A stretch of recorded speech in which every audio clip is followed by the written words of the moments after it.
Jordan Peterson says Canada's Prime Minister Justin Trudeau is trying to ruin his medical career and force him into re-education camp programs. President Zelensky says Ukraine will join the World Economic Forum with Klaus Schwab and begin taking money investments from Larry Fink at BlackRock. Biden makes big changes to the U.S. Border Patrol protocol, and Kevin McCarthy fails to become Speaker of the House yet again. Thank you so much for liking and sharing these videos. It really helps me out, so thank you so much. Also, I'd like to thank today's video sponsor, Private Internet Access, and I'll tell you more about their amazing offer later in this video. President Joe Biden has spoken directly with the parents of Damar Hamlin, the NFL player who went into cardiac arrest during the Monday night football game. While it's unknown exactly how the conversation went, President Biden stated he thinks it's important to acknowledge that football is dangerous. While this situation is tragic, supporters of Mr. Hamlin have raised $7 million for his charity, which gives money and toys to underprivileged children.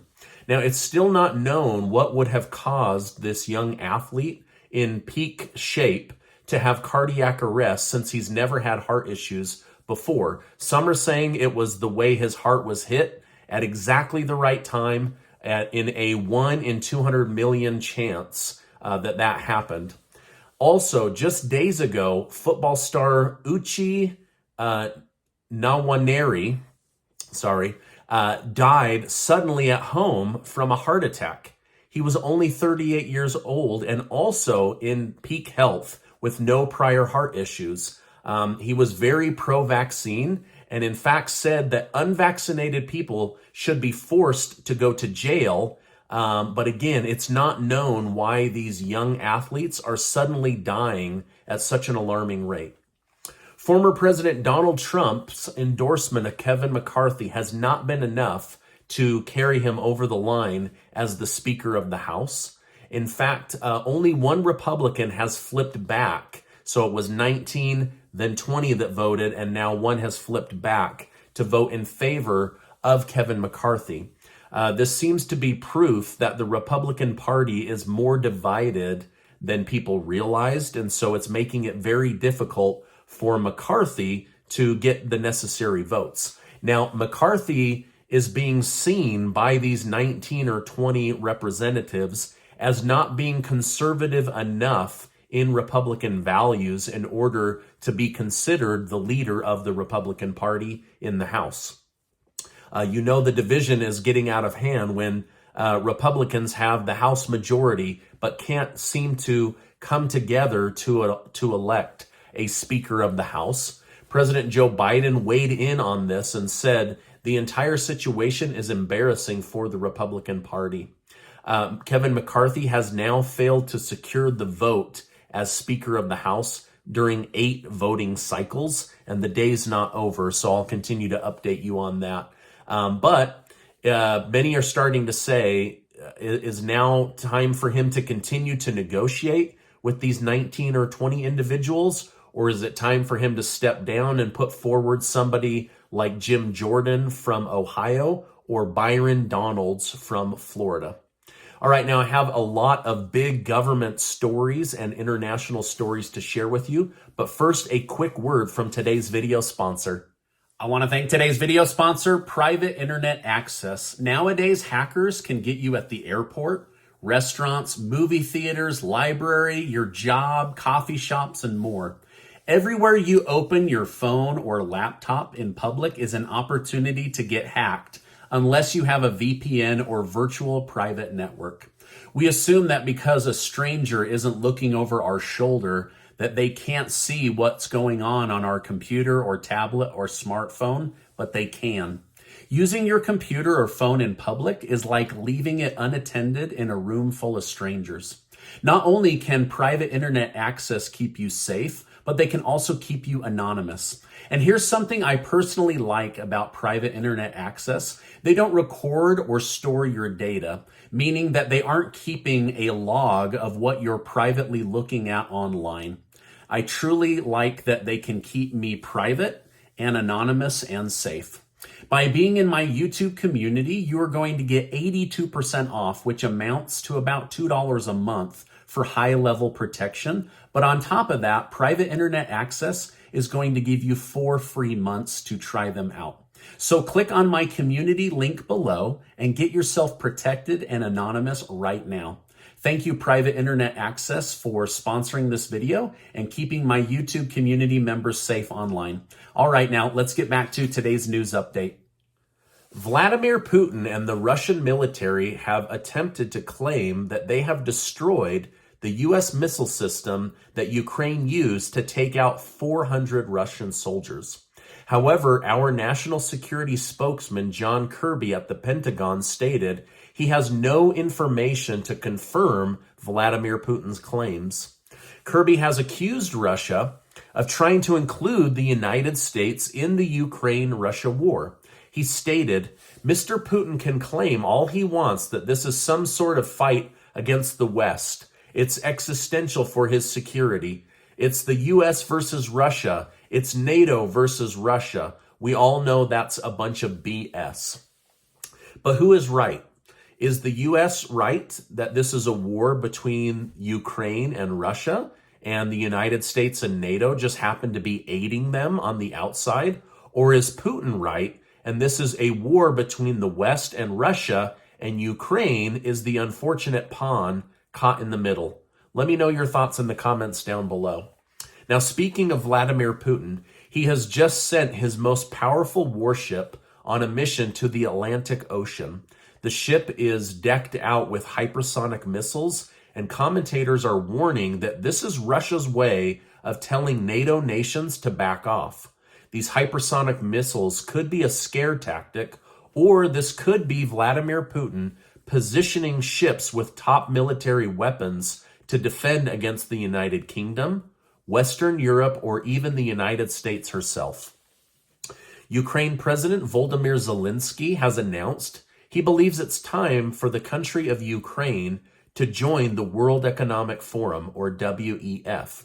You know, these unelected billionaires in Switzerland that seek to control government leaders, global policy, remove car ownership, have us get rid of all animals and eat bugs. You know, these guys. Zelensky has announced that he will be working with the World Economic Forum in 2023. Also, Zelensky announced he will be working with Larry Fink, the CEO of BlackRock, on how to get Americans and the world to invest in rebuilding Ukraine after he wins the war against Vladimir Putin. Now, BlackRock is the largest asset manager in the world, managing over $10 trillion, and likely the company that secretly runs the United States because of their power and influence. So now we have Ukraine getting into bed with the World Economic Forum through Klaus Schwab and getting into bed with BlackRock through Larry Fink. I mean, I don't know what's really going on behind the scenes, but I'll continue to update you as these relationships blossom. But there's a lot of speculation about what's going on, and this is a big story in the news. Professor and world-famous philosopher and author Jordan Peterson says he is being secretly attacked by the corrupt leader of Canada, Prime Minister Justin Trudeau. Peterson has been publicly very vocal against forced vaccination programs on an entire population, the use of digital medical passports as a way of controlling people and their travel, just like the Nazis controlled Europe with the show us your papers rhetoric, and Justin Trudeau's leadership, especially how he handled the trucker situation up in Canada. Peterson now says the government is threatening to take away his medical license and put him through re-education camp in order to learn how to be a better Canadian citizen and use correct language approved by the Canadian government. Dr. Peterson is furious about the high level of government control and says it's proof Justin Trudeau is ruling and governing Canada like a tyrant. Peterson may seek asylum in the United States if his family, life, and career continue to be threatened by the Canadian government and Prime Minister Justin Trudeau. But what do you think? Should Justin Trudeau be able to call in favors to ruin someone's life and career? or force them into re-education camps to teach them how to publicly speak better based on government-approved language?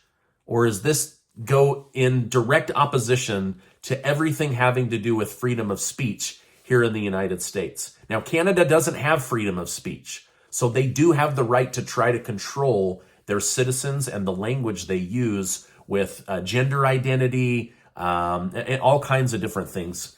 But obviously, Peterson thinks that the government is coming after him, and this is a big story I wanted to share with you. President Joe Biden has finally voiced his intentions of visiting the southern border after receiving backlash from the American people. He will likely visit after his trip with the president of Mexico. When Biden was asked what he would like to see at the border, he said, "Peace and security," before following up with, "I'm going to see what's going on."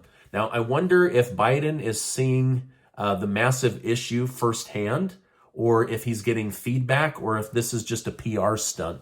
Several media news sites have pointed out that Biden hasn't yet thrown Vice President Kamala Harris under the bus, being in control of the border, but he has not allowed her to speak very much about the border in the last 60 days and is now taking the lead on the border situation.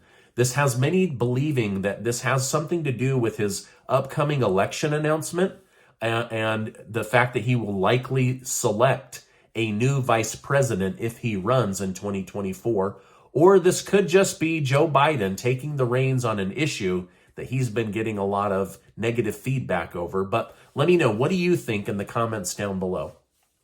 Now, more needs to come out, but as of right now, Biden is taking a page out of Trump's playbook and shutting down the southern border. He announced people from Venezuela, Cuba, Nicaragua, and Haiti will be immediately rejected at the border and removed from the country. For some reason, he does not want anyone from these four countries getting into the country, and he's going to try to have a significantly larger amount of people remain in Mexico, and the government will develop an app that will allow them to schedule a time to come into the country and receive lawyers and seek asylum. Now, Trump has responded on the border situation by saying if he is made president in 2024, he will go after the drug cartels in Mexico and shut down the drug flow that is killing so many innocent Americans. Former January 6th committee member Jamie Raskin has referred Donald Trump for criminal charges to the Department of Justice. So the committee made the recommendation, but now Jamie Raskin has personally referred Trump for criminal charges. Raskin claims it wouldn't be satisfying, however, to see Trump punished now. He stated, "We're talking about a pathetic old man, a coward. And so even if he were to get his comeuppance in court finally in his late 70s or 80s, what would it really mean? What we need to do is figure out how to stop all of the Donald Trumps in the future and these horrific movements and forces he's unleashed against us as a democracy." So this could be one final push for the Department of Justice to criminally charge and jail Trump, or this could be optics while admitting the January 6th committee isn't going to get Trump jailed for life as they had hoped. But let me know your thoughts down below. So he's made this criminal referral, but says it's going to bring him no joy and that Trump's a pathetic loser and doesn't actually want him to go to jail. So what do you think is really going on here? Have they just run out of steam and nobody cares anymore? Or is this because tomorrow is the 2-year anniversary? What do you think is really going on? I want to hear from you down below. Now, Casey and I are doing a giveaway here in the month of January. 10 of you are going to win a private Zoom call with me to go over your financial situation, get you out of debt as quickly as possible. And we're also going to give the winners $500 in cash to start 2023 off right. And so many of you have been signing up. So we're excited to do it. It looks like you guys are excited to do it. So I'll make sure to leave a link down below. Also, click on that link to stay safe on the internet with private internet access. They're a great company, and there's just so many online scams going on right now. You have to keep yourself safe. Now, before you go, I want to remind you that you are amazing. I really, really believe that, and I appreciate each and every one of you. Before you go, make sure to check out this super important video and get subscribed to the channel. I appreciate you stopping by today, and I will see you on the next video.